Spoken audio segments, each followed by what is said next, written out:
Treefort Music Fest is back. That means over 400 artists are taking over downtown Boise, Idaho for nearly a week starting March 26th through the 30th. Headliners include Sophie Tucker, Remy Wolf, Shaky Graves, Bright Eyes, Amel and the Sniffers, and so much more. 5-day GA passes start at $366, and you'll want to grab them now because prices are going up on March 1st. There's also single day or main stage only passes and a bunch of other combinations and packages, including hotel and fort badges, which can all be found at treefortmusicfest.com/tickets. That's treefortmusicfest.com/tickets.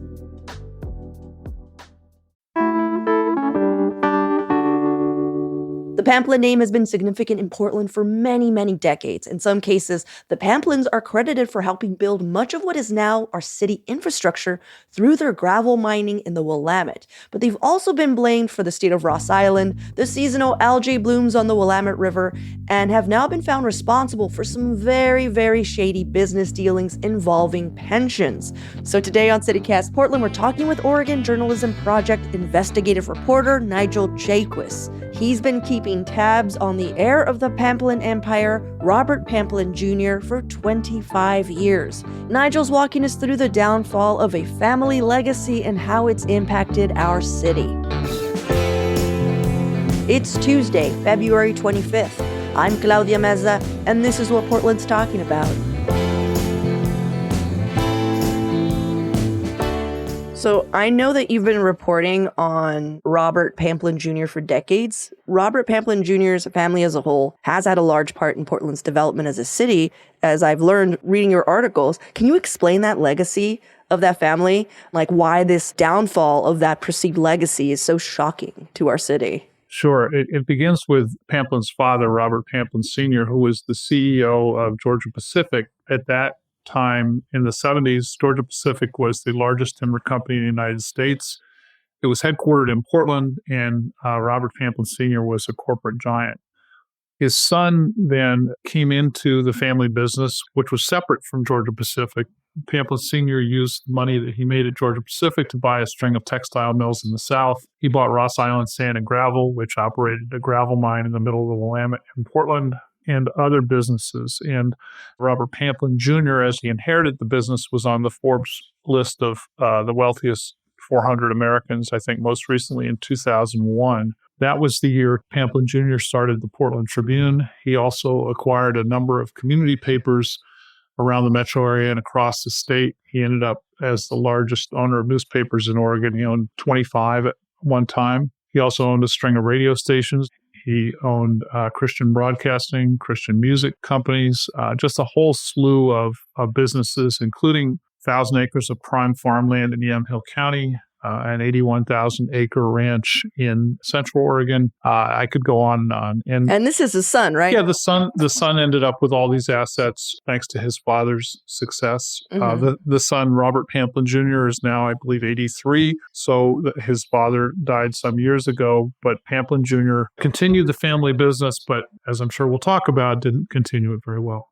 Yeah, their impact is wide because there's also, all these assets or whatever, and this is why people should know them. But a lot of people know them because of the impact of what these business dealings ended up having on Portland. Like environmentalists will know about Pamplin Corp because of how they left Ross Island and the issues it's causing us now, like the algae blooms and this. So I'm curious, do you know how else Portlanders have felt their impact? Well, yes, great question. One way that all of us have felt the impact is that Ross Island Sand and Gravel produced the raw materials upon much of which this city was built. And they did leave, after 75 years of mining the bottom of the Willamette River, a big environmental mess that includes those algae blooms that you mentioned, but also an ongoing obligation to refill a hole that reached 120 feet in the bottom of the river, and they have been failing on that obligation.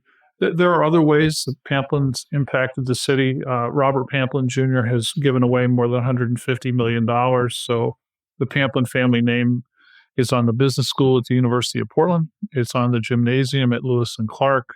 For many years, they endowed the directorship at the Portland Art Museum. So Pamplin Jr., I want to be fair to him, has been very civically minded. He has given a lot of money to charity. He's done a lot of good works. He's an ordained minister, I should mention, and for years gave a lot of food to homeless people because he produces a lot of food at his massive farm. So there are just a whole slew of ways, in addition, of course, to owning the newspapers that serve many of the communities in this state, that he impacted Oregonians and Portlanders. Yeah, that aura of philanthropy and all that he constructed around his name, that feels like that's what he really wanted. He wanted this legacy. So I'm curious, like, do you think that's dead? Do you think that they can recover from this? I don't see how they can recover. Again, Pamplin is 83. He has two daughters, but they've never really been involved in the business. So his legacy, I suspect, is going to be the topic that I've been writing about for the past 3 years, and that's that he mismanaged the company that his father left for him in a variety of ways and became increasingly financially desperate. And so what he did was take property from Ross Island Sand and Gravel, from the textile mills, from the ranch, from the farm, and when he needed money for his operating companies, he would dump this property into his company's pension fund and take cash out of the pension fund. So after, decades of civic engagement and philanthropy, he turned around and began engaging in what the federal authorities have said is clearly illegal behavior, in that he was overvaluing these properties. They were imprudent investments for the pension fund. He sold them all kinds of things that were just never good investments. And he did that to benefit himself and his operating company. So in essence, he has squandered not only the money that his father left him and the industrial empire his father left him, but he's squandered the legacy that he and his father spent decades building. Okay, well, let's take a quick break here, and when we come back, more on the unraveling of the Pamplin Empire.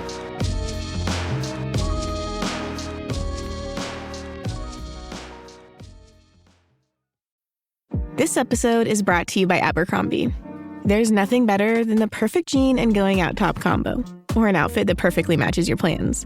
Abercrombie's relaxed jean goes with every occasion. Date nights with something lace, or daytime with a cozy sweater. And their barrel jean will surprise you. It's the trend that will become a staple in your wardrobe. Abercrombie denim comes in tons of rises, fits, and washes. Find your perfect pair online or in store. This episode is brought to you by Tinder. Sometimes the best relationships start with moments you didn't see coming. Ever been on a date and underestimated the 3 chili peppers on the menu? Your date felt so bad, they suggested ice cream to cool things down. What started as a spicy disaster ended up being one of the best Tinder dates ever. Explore all of the possibilities for yourself. Tinder, it starts with a swipe. Download Tinder today. When did the cracks in that armor start showing for you? Because, what made you want to dedicate 25 years of keeping tabs on the Pamplins? What was it that tipped you off?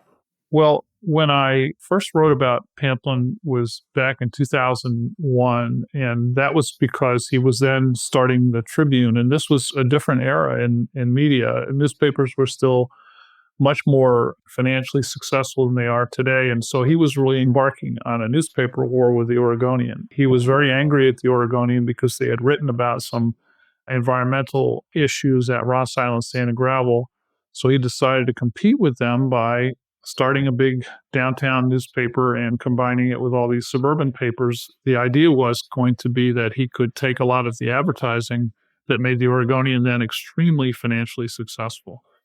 And as I reported on him then, I saw that he wasn't exactly who he said he was. He made a lot of claims about his educational background and his accomplishments that didn't really add up. But it was really probably 3-4 years ago that I noticed some cracks in the form of tax liens and lawsuits. So I thought he has been very wealthy and his companies have been very large. Why is he not paying his financial obligations? So that was kind of the realization of the suspicions that began for me long, long ago. And it took, he had so much money. I mean, he had hundreds and hundreds and hundreds of millions of dollars 25 years ago. It took him a while to lose that money.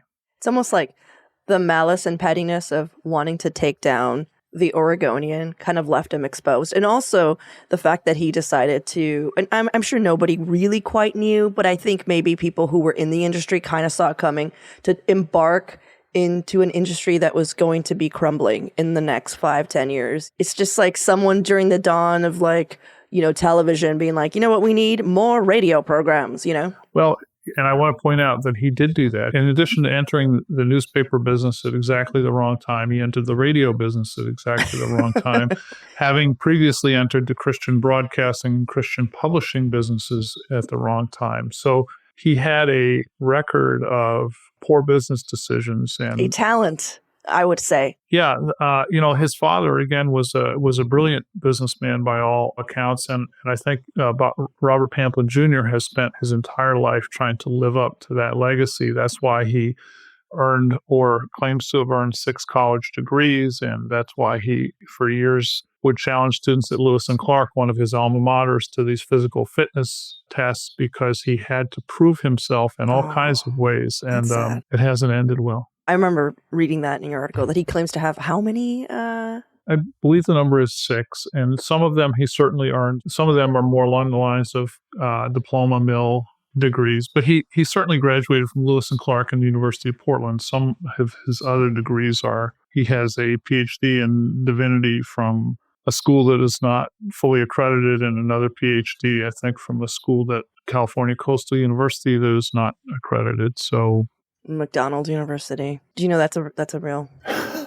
You can get one. Really? Yeah. I mean, it's like a burger crown, but I mean, I know I am taking the piss out of this, but this is a real person. When you're telling me this, I'm just like, God, the insecurities you can see, you can just sort of see in our daily life with like how national politics are, where you're just like, wow, a man's insecurities are really affecting so much. And like, just to have that microcosm here at home.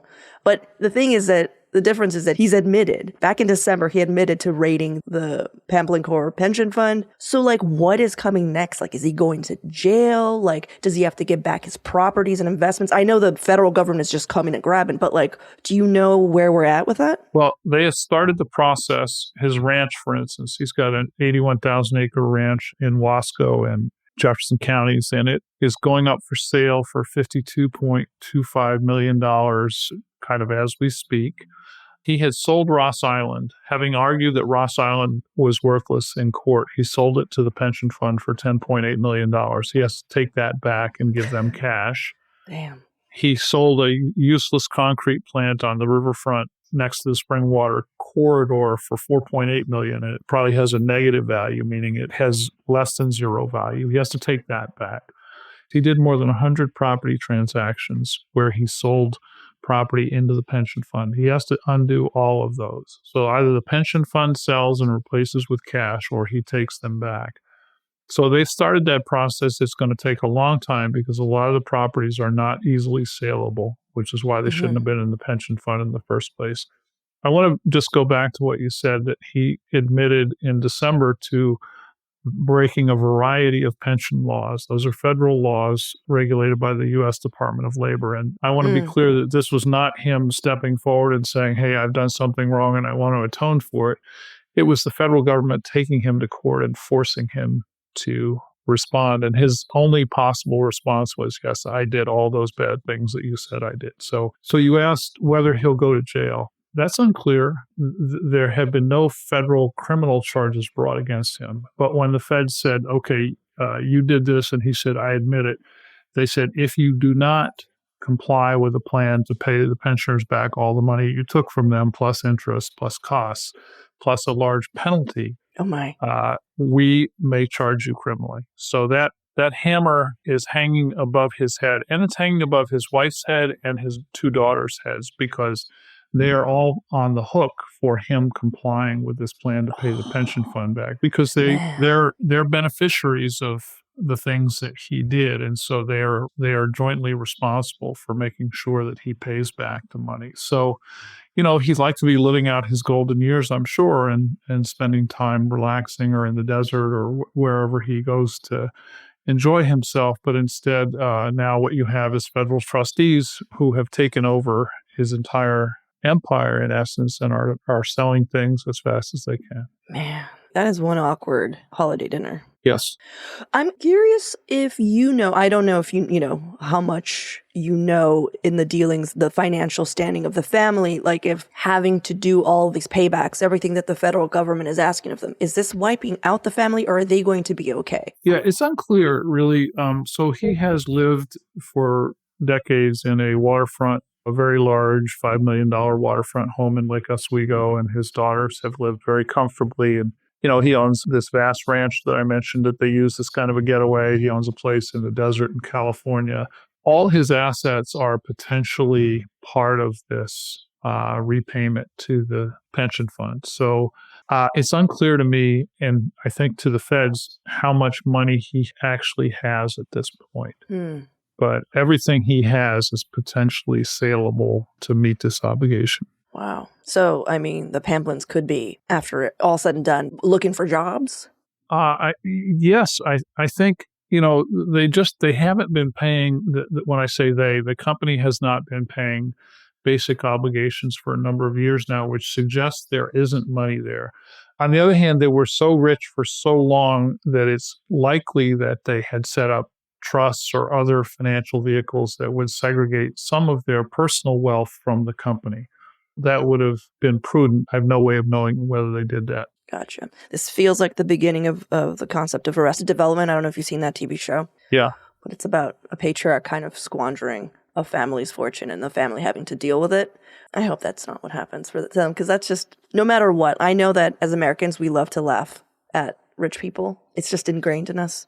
But it's still sad. Yeah, I mean, I've never heard any allegation that either his daughters or his wife was in any way complicit in this, but they did benefit from it. So they do now share in the responsibility to make it right.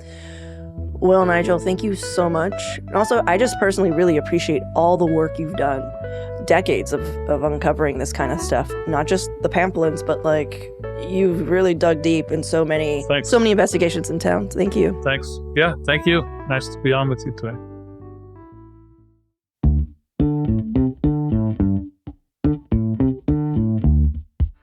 Well, that's all for today here on CityCast Portland. Thanks so much for listening. We'll be back tomorrow morning with more from around the city. Until then, see you at Slim's.